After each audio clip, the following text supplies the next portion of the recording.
নিষিদ্ধ জঙ্গি সংগঠন আনসার আল ইসলামের আধ্যাত্মিক নেতা মাহমুদ হাসান গুনবি ওরফে হাসান গুনবিকে গ্রেপ্তার করেছে র্যাব। বৃহস্পতিবার রাত 11:30টার দিকে রাজধানীর শাহ আলী থানার বেড়িবাঁধ এলাকা থেকে তাকে গ্রেপ্তার করা হয়। এ সময় তার কাছ থেকে উগ্রবাদী বই ও লিফলেট জব্দ করে আইনশৃঙ্খলা রক্ষাকারী বাহিনী। এ বিষয়ে শুক্রবার এক ব্রিফিংয়ে র্যাব জানায়, গুনবি আনসার আল ইসলামের দাওয়াত ও প্রশিক্ষণে বিশেষ ভূমিকা রাখছিলেন। তিনি দেশের বিভিন্ন মাদ্রাসায় শিক্ষকতার পাশাপাশি জঙ্গিবাদ ও উগ্রবাদ প্রচার করছিলেন। এছাড়া বিভিন্ন উগ্রবাদী বই তৈরি, প্রকাশ ও সরবরাহের সঙ্গেও তার সম্পৃক্ততা ছিল।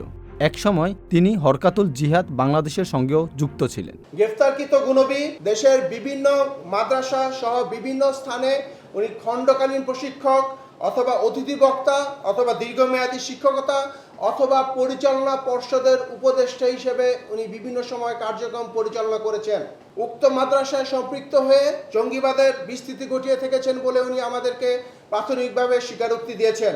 উনি বিভিন্ন মাদ্রাসার শিক্ষকদেরও উগ্রবাদী বক্তব্য প্রদানে উদ্বুদ্ধ করেছেন এবং এই উগ্রবাদী পুস্তিকা তৈরি, প্রকাশ ও প্রণয়নে সহায়তা করেছেন। গুনবি শিক্ষকতা ও ওয়াজ মাহফিলে বক্তব্য প্রদানের মাধ্যমে সদস্য সংগ্রহ করত। পরে কৌশলে তাদের দর্শন ও মনস্তত্ত্ব পরিবর্তন করে জঙ্গিবাদে উদ্বুদ্ধ করত বলে জানায় র্যাব। প্রথমে উনি এই যাদের দর্শন পরিবর্তন করতেন তাদেরকে বিভিন্ন গোপন আস্থানায় তাদেরকে নিয়ে বিভিন্নভাবে তাদেরকে প্রশিক্ষণ প্রদান করতেন।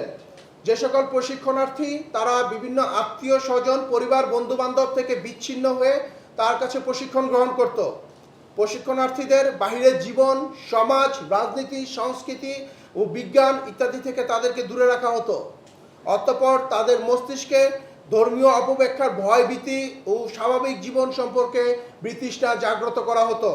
আইনশৃঙ্খলা রক্ষাকারী বাহিনীর গ্রেপ্তার এড়াতে গুনবি গত মে মাস থেকে আত্মগোপনে ছিল বলেও জানান র্যাবের এই কর্মকর্তা। প্রথমে সে কুমিল্লা থেকে পার্বত্য অঞ্চলে বিভিন্ন স্থানে, খাগড়াছড়িতে এবং দুর্গম এলাকায় সে আত্মগোপন করে।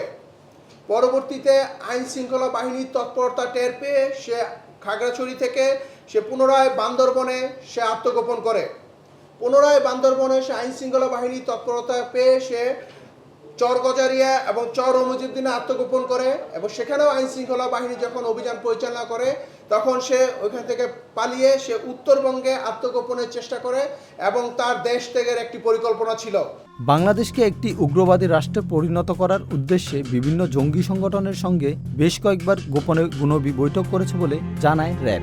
বিভিন্ন সময় উগ্রবাদী কার্যক্রম চালানোর চেষ্টাও করেছে বলে জানান তারা। সংবাদ প্রকাশ, কারণ বাজার।